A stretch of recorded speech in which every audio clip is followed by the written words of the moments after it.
suis William Mbapou, le branhamiste le plus puissant de l'univers, l'expert en correction des fausses doctrines et le spécialiste du 6e sceau. Ce matin, nous allons parler d'un sujet ô combien intéressant. Nous allons d'abord lire une portion de la parole dans le livre d'Apocalypse, chapitre 10, au verset 7.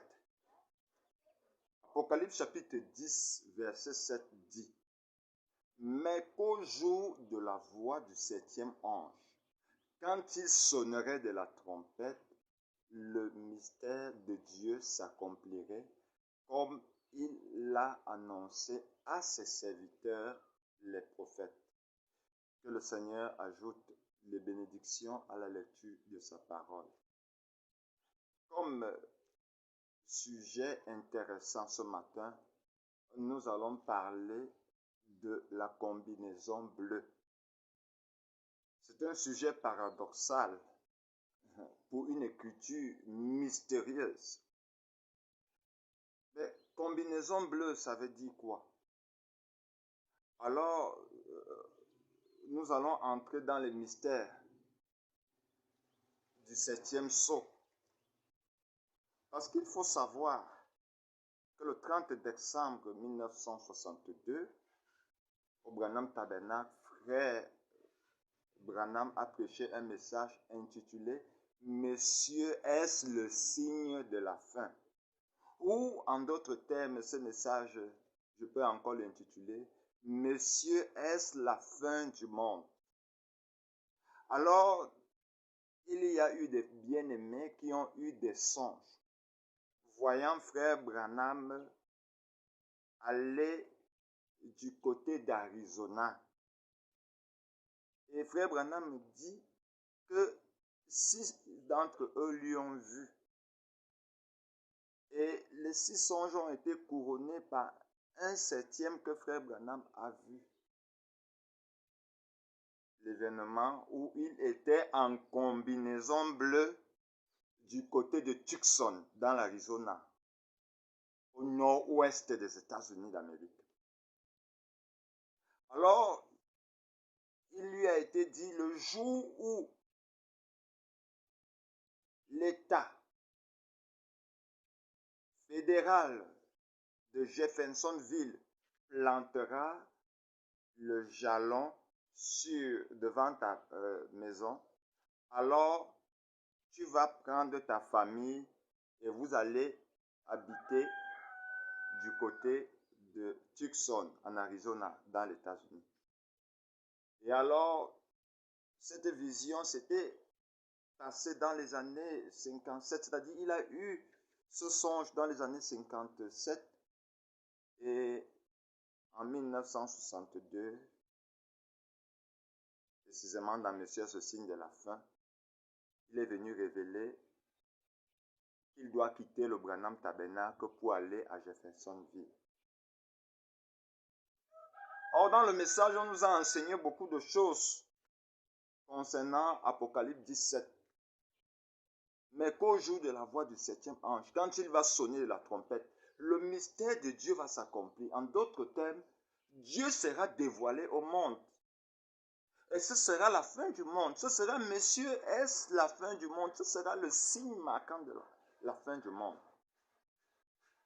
Parce que tous les autres mystères de la parole seront préalablement dévoilés par le 7e ange, qui n'est autre que Christ. Jésus-Christ ressuscité de la tombe et du séjour des morts, revenu dans l'âge des gentils. Or, quand il vient dans l'âge des gentils, il n'est pas un réformateur comme les Martin Luther, les Irénée, les John Wesley, les Colomban. Lui, il est un révélateur de la parole divine. Il vient rassembler ou réunir tous les mystères qui ont été laissés en suspense au cours des 7 âges de l'Église, d'Apocalypse 3, verset 1 jusqu'au verset 14. Et après qu'il ait dévoilé ces mystères, tels que la semence du serpent au jardin d'Éden, est-ce que le serpent a couché la femme, le baptême au nom du Père, du Fils et du Saint-Esprit, est-ce que c'est réellement comme ça que les religieux baptisent, nous te baptisons au nom du Père, du Fils, est-ce que c'est vrai? Une fois qu'il résout tous ces problèmes, il dévoile alors ce mystère de qui il est. Et c'est ce passage que nous avons lu. Et ce mystère l'envoie où? À Tucson, dans l'état d'Arizona. Oui, où il doit recevoir cette révélation de cette tonnerre. En d'autres termes, de qui il est. Alors le jour où il a été dit que la mairie va planter le jalon, c'est-à-dire ils vont mettre la route devant la maison de Frère Branham, alors sache qu'il y a une vision que je t'ai donnée à ce sujet. Et cette vision date de 1957. Alors, prends ta famille et allez vous installer à Tucson. Donc, quand Frère Branham prêchait Monsieur est ce signe de la fin, en 1962, il a dit, ici au Branham Tabernacle à Jeffersonville, cet endroit restera mon église. Mon bureau est là. Le secrétaire va continuer son boulot, mais le Seigneur m'a demandé d'aller m'installer là-bas. Et c'était pour un but bien précis. Alors, c'est ce que Frère Branham fit. Il alla s'installer à Tucson, au nord-ouest des États-Unis, dans l'État d'Arizona, avec sa famille. Dans un premier temps, ils ont trouvé un petit appartement, mais ils étaient trop nombreux parce qu'une famille de 6 personnes, c'était un peu petit. Mais plus tard, ils ont aménagé dans une très grande maison dont j'ai les photos, le lit et tout. Et de là, je vais dire des choses. La période de chasse dans l'État fédéral d'Arizona commençait le 1er mars et s'échelonnait jusqu'au 10 mars. Alors, Frère Branham, qui donnait à César ce qui appartenait à César, comptait se trouver dans la zone de chasse, c'est-à-dire au Somerset Montagne, la ville fantôme, la vallée du Colorado aux États-Unis, le 1er mars. Il comptait chasser jusqu'à peut-être la fin de la date. Et puis, alors, il reçut un courrier. Le courrier ici disait, Frère Branham, si vous n'intervenez pas de toute urgence, mon fils sera condamné avec sa petite amie. Il est conduit dans le quartier des condamnés à mort. Vous voyez? Et c'était dans l'état de Houston aux États-Unis. Or, à Houston aux États-Unis, c'est là où James Meyer, ce photographe incrédule, a filmé Frère Branham et la colonne de feu. L'auréole blanc est sorti au-dessus de sa tête. Et saviez-vous qui avait appelé?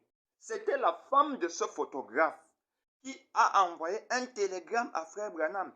Et Frère Branham, un homme humanitaire, s'est dit, s'il ne venait pas plaider en faveur de ce jeune et de sa petite amie dans l'état de Houston aux États-Unis, alors il va porter le sang, il sera dans le regret et même son expédition de chasse ne pourra pas avoir lieu. Frère Branham se déplaçait ainsi avec son secrétaire qui était son fils Billy Paul le 3 mars 1963. Je tiens à préciser qu'en février, Frère Branham n'avait que prêché un sermon.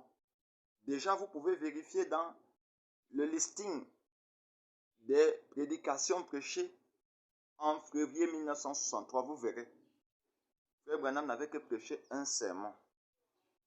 Et le 3 mars 1963, Frère Branham s'est rendu dans l'État de Houston, aux États-Unis. Et quand il s'est rendu dans l'État de Houston, aux États-Unis, alors, il appela son ami pasteur. Ils ont réuni les autorités pour plaider en faveur du jeune, de ce jeune fils de la femme de James Meyer, ce photographe incrédule qui était, je crois, des églises protestantes aux États-Unis à l'époque. Alors, Frère Branham a réuni comme ça les autorités de la ville et Frère Branham a apporté un sermon. Et dans le sermon, il était question que aucun homme n'a le droit d'ôter la vie à un homme. La seule personne qui a le droit d'ôter la vie à un homme, c'est Dieu.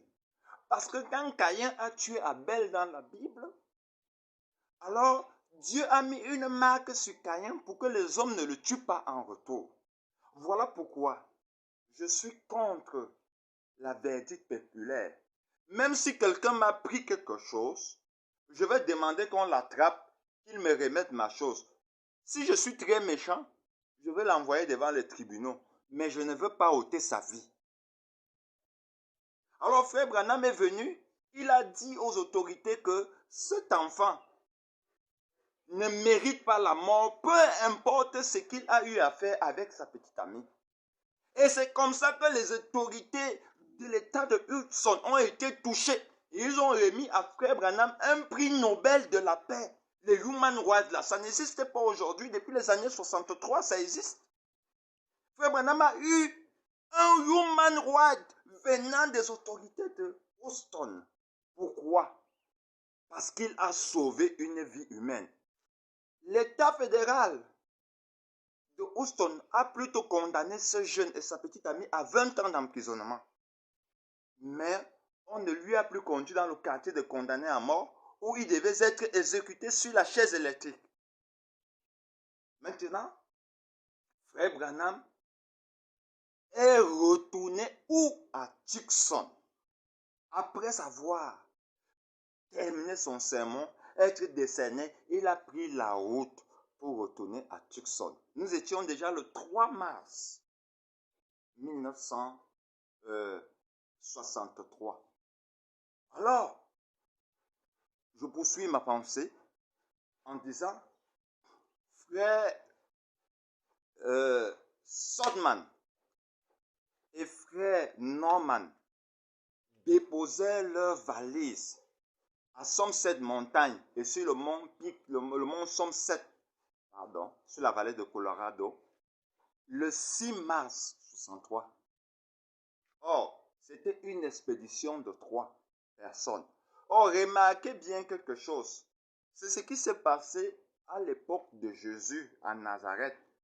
Quand Jésus prit avec lui Pierre et Jean, et ils allaient sur la montagne de transfiguration. Ça, c'est Matthieu 17 qui parle de ça. Alors, le vêtement que Jésus portait fut transfiguré. Et les disciples lui ont dit que nous fassions 3 tentes, une pour toi, une pour Moïse, une pour Élie. Or, Jésus, là, sur la montagne de transfiguration, dans Matthieu 17, est apparu là, le vêtement brillait et il y avait à côté de lui Élie et Moïse. Et or, les 2 témoins ont vu cela et ils ont dit à Jésus après, il est bien qu'on fasse pour toi 3 tentes, une pour Moïse, une pour Élie, une pour toi. Et Jésus leur a dit, ne dites à personne ce que vous avez vu. En d'autres termes, ils ont compris que Jésus qui était avec eux, qui était un prophète, qui était le fils de Marie, n'était rien d'autre que le fils de l'homme. Or, quand on parle de fils de l'homme ici, il s'agit du créateur des cieux et la terre. Il s'agit de Dieu le créateur, Elohim, qui signifie celui qui existe par lui-même. Voyez un peu. Et Jésus leur a dit, ne dites à personne. Mais frère Branham devait accomplir ce qu'il a vu dans la 7e vision qu'il a raconté dans son message, Monsieur, est-ce le signe de la fin? Alors, il est arrivé là-bas, c'était la chasse au précaris, c'est-à-dire aux sangliers sauvages. Vous savez, frère Branham aimait les sangliers sauvages. Et dans cette zone, s'y trouvaient de nombreux groupes de sangliers. C'est-à-dire, ils se déplaçaient en groupe de 12 et de 24. Et ils marchaient souvent en groupe dans ces zones où il y avait des montagnes et tout. Et il n'était pas facile à avoir accès. Alors quand frère Branham est venu, lui qui était un chasseur expérimenté, il portait une combinaison bleue parce que je ne voulais pas que nous sortons de la thématique. Il avait une combinaison bleue. Ses chaussures et son chapeau et son fusil. Il était l'itinérant prédicateur, toujours avec sa carabine de chasse. Alors, le jeudi 7 mars, frère Branham avait déjà tué un sanglier. Et comme le principe de la chasse veut que quand nous allions à 3, nous puissions chacun tuer un gibier et les ramener ou deux. Alors, il essayait maintenant de localiser ces sangliers et de permettre que le lendemain matin, parce que c'était en soirée, les deux autres frères puissent aussi avoir leur part dans ce groupe de sangliers où frère Branham avait pris un. Mais dans la vision, il lui avait été dit que les frères ne devaient pas attraper des sangliers. Donc frère Branham devait se préparer pour recevoir les 7 anges mystérieux de l'éternité. Alors le lendemain matin, 7 heures, vendredi 8 mars 1963, frère Branham se tenait de l'autre côté de la montagne Somerset. Et les frères se tenaient de l'autre côté. Avec les jumelles, il aperçut les deux frères, le frère Sotman et le frère Norman. Et maintenant, il leur fit signe de la main. Et eux aussi le firent signe. Alors, frère Branham était d'un côté, eux ils étaient d'un côté. Frère Branham aperçut les troupeaux de sangliers qu'il avait repérés la veille et dont il avait tué un. Et frère Branham essayait maintenant de contourner pour les encercler et les faire venir du côté des frères afin que les frères fassent mouche. Mais sachez quelque chose. Pendant que frère Branham essayait de le faire, quand les 7 anges ont quitté l'éternité pour venir dans le temps, alors quelque chose s'est passé. Le frère Sotman a été saisi par la vibration de ces extraterrestres. Et le fusil en main courant, il s'est mis à pleurer seul, pleurer seul, pleurer seul. Parce que c'était un événement mystérieux qui se produisait ce jour-là. Et pendant qu'il pleurait seul comme ça, alors il s'est ressaisi. Frère Branham, pendant qu'il essayait de vouloir contourner comme ça, alors il regarda son pantalon, sa combinaison bleue. Il vit sur sa combinaison bleue des gratterons du désert. C'est-à-dire, c'est ces espèces de plantes qui collent sur les habits. Oui, même ici au Cameroun, on en voit qui collent sur les habits quand vous marchez dans la forêt. Il y a forêt et forêt. Vous voyez, et vous les enlevez. Or, quand frère Branham vit ça, il a dit, mais ce genre de gratterons du désert n'apparaissent pas dans les zones comme ça. Alors, il s'assit et croisa ses pieds comme un Indien. Or, c'était là qu'il se demanda, mais est-ce qu'il n'est pas quelque chose que j'ai déjà vu dans une vision, dans un songe que le Seigneur m'a montré?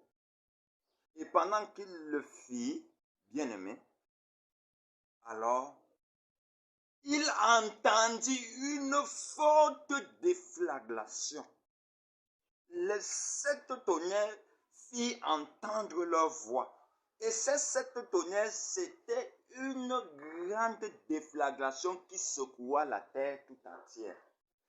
Frère Branham se leva et il dit que c'est comme si on avait tiré sur lui. Or, laissez-moi vous dire que quand l'agneau, Jésus-Christ, après sa mort, son ensevelissement et sa résurrection à Nazareth, la Bible dit qu'il est allé s'asseoir sur le trône à la droite du Père. Or, il est allé s'asseoir sur le trône là. C'était pour une mission bien précise. C'était de poursuivre l'œuvre de la rédemption. Or, dès qu'il devait achever l'œuvre de la rédemption pour l'épouse des nations et accomplir la rédemption dans sa totalité, le rachat dans sa totalité, alors il devait venir sur la terre pour prendre cette épouse qu'il a rachetée. Vous comprenez bien? Il devait quitter le trône d'éternité, le trône de miséricorde qui se trouvait dans l'éternité. C'était un trône en ivoire, un trône physique comme une chaise, un trône. Et il devait quitter là-bas pour revenir sur la terre. Or, Frère Branham entendit cette déflagellation. C'était, je précise, à 10 heures du matin et non vers le coucher du soleil, c'est-à-dire et non à 18 heures, comme nous l'avons sur les photos où on dit ce nuage mystérieux est apparu au coucher du soleil. C'était à 10 heures du matin que la terre tout entière a tremblé. Or, quand Branham regarda dans les cieux, il vit des petits points blancs venir à une vitesse supersonique. Et ces points-là, c'était des extraterrestres qui avaient revêtu des apparences humaines. Il y avait dans ces extraterrestres 6 anges qui avaient des ailes. Ils étaient blancs purs. Et frère Branham leur vue. Mais il y avait un autre ange parmi ces 6 anges qui était différent. Lui, il avait l'épée du roi à la main. Il avait une épée et il était à la tête de l'escorte royale dans le ciel d'Arizona. Et Frère Branham dit, quand il a entendu cette explosion, de son côté, ces 7 anges venaient sous la forme de pyramide. Donc il a vu un point et ainsi de suite sous forme de pyramide. Et lui-même, il dit, un amas de lumière est sorti de l'endroit où je me tenais et s'est élevé sous la forme de pyramide en direction de la pyramide céleste qui venait dans le temps. Alors, les deux pyramides se sont croisées. Cela a composé le drapeau d'Israël, qui est l'étoile de David. Vous voyez la forme du drapeau d'Israël. Le fond bleu sur blanc là, la pyramide de David sur un drapeau blanc en bleu. Alors ça a croisé cela. Et Frère Branham dit que le 7e ange là a fusionné sur lui, il est entré sur lui. Et dans un mouvement de tourbillon, il s'est élevé dans la stratosphère. Il s'est élevé à plus de 48 km d'altitude, où même les nuages, les avions ne peuvent circuler. Et quand il était engourdi comme mort, parce qu'il était transporté quand il a ouvert ses yeux, il se vit entouré de 7 anges. Il était en combinaison bleue. Vous vous rendez compte que un homme est entré dans la nuée. On va dire comme ça, la nuée là, c'était les ailes des 7 anges. C'était en d'autres termes, un homme est entré dans l'éternité, s'il faut dire, parce que c'est le ciel même qui venait. C'est Jésus-Christ de Nazareth qui revenait conformément à ce qu'il a promis. Parce qu'une fois que le rachat des humains, des nations, et même des juifs et de tout le monde, de la race entière, de la terre, des animaux, des arbres, est accompli, Jésus-Christ devait revenir pour prendre son épouse. Et quand Jésus-Christ revient pour prendre son épouse, le temps doit fusionner dans l'éternité. Ça veut dire que l'épouse doit aller habiter dans sa demeure éternelle, ceci dans des corps glorifiés. Frère Branham se vit dans la nuit Et quand Frère Branham se vit dans la nuée comme ça, alors qu'est-ce qui se passa par la suite? Il se vit dans la nuée. Alors, il y avait 7 anges. Et un était au sommet. Il dit, les 3 anges qui étaient à sa droite ne représentaient pas grande chose pour lui. Les 3 anges qui étaient à sa gauche ne représentaient pas grande chose pour lui. Mais il y avait un ange au sommet de la pyramide. Et cet ange, laissez-moi vous dire, a levé l'épée vers lui et a parlé en anglais en disant « Retourne à Jeffersonville, car les sauces vont être apportées. » Les 7 mystères tels que la semence du serpent, le mariage et divorce, la grâce redressée, etc. vont être dévoilés. Aujourd'hui, par exemple, les gens se marient mal parce qu'ils n'ont pas le mystère du mariage et divorce. Ils font des mauvais choix au sujet de leur compagne. Même dans les églises du message, les frères épousent des fausses sœurs, ils font des faux vœux. Et voilà, il y a séparation, c'est la pauvreté, c'est la misère. Il fallait qu'ils révèlent le grand secret pour un bon mariage.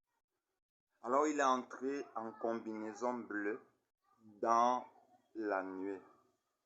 Et l'ange lui a dit, mais il dit ceci, ce 7e ange, quand on regarde ce qui était à droite et à gauche, c'était Christ lui-même. Et Apocalypse 10 dit quoi?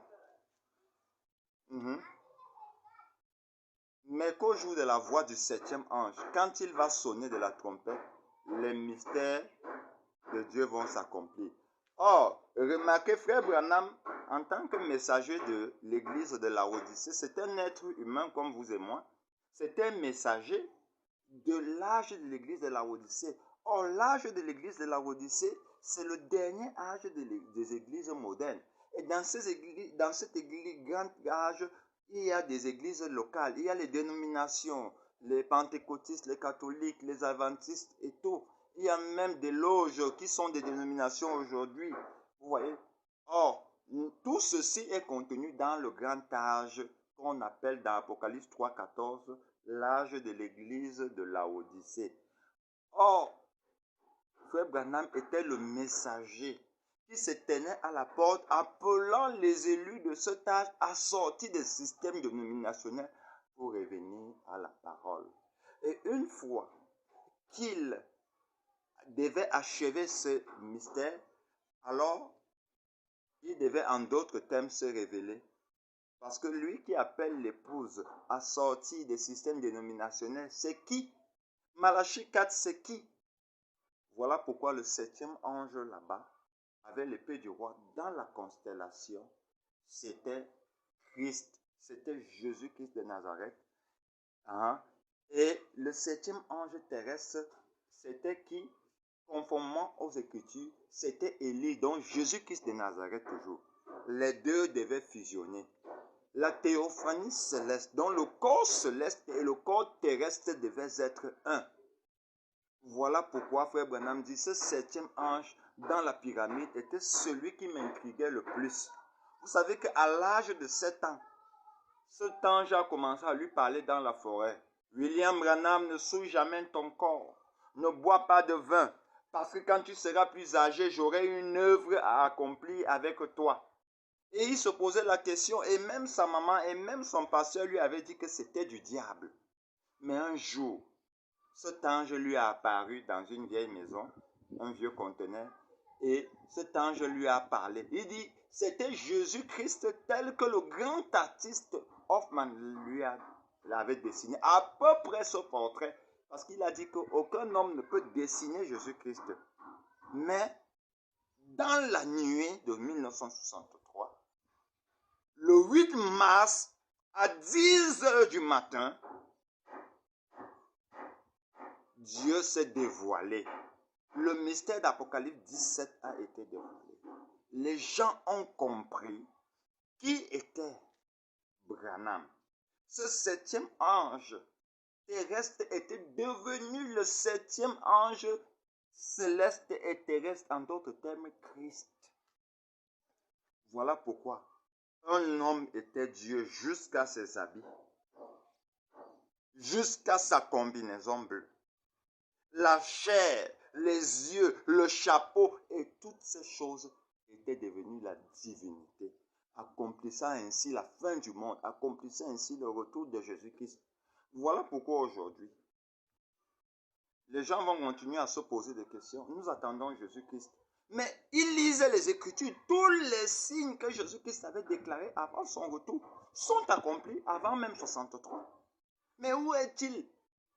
Or, du temps où Jésus-Christ était venu sur la terre, les gens ont rejeté Jésus-Christ parce que Jésus-Christ n'est pas venu conformément à leur vision, à leur théologie, à leur enseignement. Mais c'est plus tard qu'ils ont commencé à dire non, Jésus-Christ c'est le Fils de Dieu, Jésus-Christ on doit prier en son nom et tout et tout. Mais les pharisiens et les sadducéens de l'époque ont fait la même chose que ceux de maintenant le font. Alors c'est cet événement qui s'est produit dans l'état de Tucson,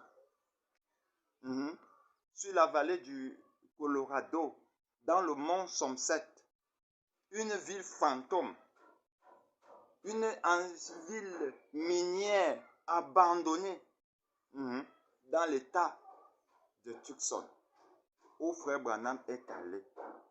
Or, je vais vous dire, vous chutez, parce que je suis en train de chuter, que l'un des témoins raconte, c'est le frère Sortman, et je prends son témoignage, il dit, il était présent, il dit que quand ils ont entendu cette grande déflagration, ils ont levé les yeux vers le ciel. Et ils ont vu le nom Branham écrit en lettres dorées dans le ciel. Or, comme Jésus-Christ avait fait à Jean et je crois Pierre, il a dit, ne dites à personne ce que vous avez vu. En d'autres termes, ils ont vu un être humain transfiguré. Ils ont vu comment le vêtement bleu était transfiguré. Ils ont vu Dieu, ils ont compris. Et quand Frère Branham est descendu de la colline, ils ont dit Bill, il leur a dit bouche fermée. Ils se sont tus. Ils ont fait leur lit, ils ont dormi. Et très tôt le lendemain, ils ont plié leur bagage pour retourner à Jeffersonville. Ils étaient calmes. Ils avaient compris ce qui s'était passé. Et Frère Branham les a fait après prêter serment de ne pas raconter ce que vous avez vu. Parce que la Bible dit que nul ne connaîtra ni l'heure ni le jour de sa venue. Voilà pourquoi les gens vont continuer à s'embourbier dans le péché. Les gens vont continuer à tuer, massacrer, en disant que Jésus a dit qu'il vient et il revient. Mais ce qui va leur surprendre, c'est leur jugement sur cette terre et non ailleurs. C'est là où ils comprendront qu'ils étaient destinés dès avant la fondation du monde pour la faire. Alors c'est cet événement qui s'est produit et qui jusqu'à aujourd'hui intrigue encore la NASA. Parce qu'il y avait un grand chercheur qui s'est suicidé après avoir vu ce nuage mystérieux là-bas. Il travaillait à la NASA. Il a dit, je ne comprends pas. J'ai analysé tous les phénomènes. Mais comment est-ce que je ne peux pas comprendre ceci? Et Frère Branham dit, ce n'est pas pour eux, c'est pour vous. Vous, les enfants, les chiens, les mépriser, les ridiculiser. Dieu vous a fait grâce de comprendre cet événement qui s'est produit dans le ciel d'Arizona avec écriture biblique à l'appui. Alors, bien-aimés, aujourd'hui nous sommes éclairés. La fin du monde, après que tous ces mystères soient accomplis. Voilà pourquoi je ne crois plus au temps des églises. Je ne crois plus au temps de la miséricorde, au temps du pardon. C'est terminé. Après ce que j'ai eu à voir. En 1963, comme j'aime souvent le dire ici au pays, je n'étais pas encore né. Mais dès avant la fondation du monde, celui-là qui me connaissait m'a prédestiné. Voilà pourquoi quand j'ai été manifesté dans les années 79 sur la terre, sous forme de bébé, il a voulu que je grandisse pour me faire connaître mon origine, qui je suis, qui est mon vrai Père céleste. Et maintenant, je peux quitter la terre tout en sachant que je retourne vers ce Père. Je suis un prédestiné, je suis un élu, je suis la semence royale. dont mon salut avait déjà été accompli avant ma naissance. Dieu m'avait déjà sauvé avant ma naissance. Voilà pourquoi il est venu se faire connaître. Dans ce petit prédicateur du Kentucky, cet homme illettré, méprisé et rejeté des hommes, traité de démons, appelé Branham. Mais nous autres, nous l'avons reconnu. Et ce qui même m'a poussé le plus à le reconnaître, c'est que c'est un homme qui ne dit pas des choses venant de lui, mais qui met la parole en avant et qui peut soutenir ce qu'il dit avec 3 versets qui affirment la même chose.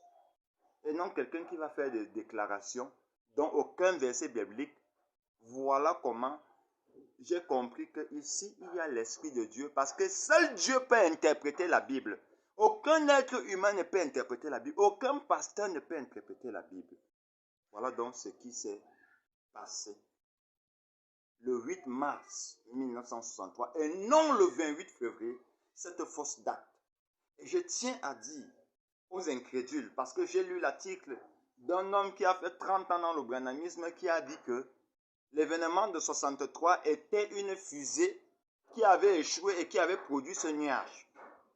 Je tiens à lui dire que même actuellement, il est prouvé scientifiquement que quand une fusée échoue, s'écrase sur la terre, elle ne peut pas produire ce nuage dont nous avons plus de 100 photos et dans lequel on voit littéralement le visage de frère Branham et sur lequel le nom Branham est écrit dans ce nuage mystérieux.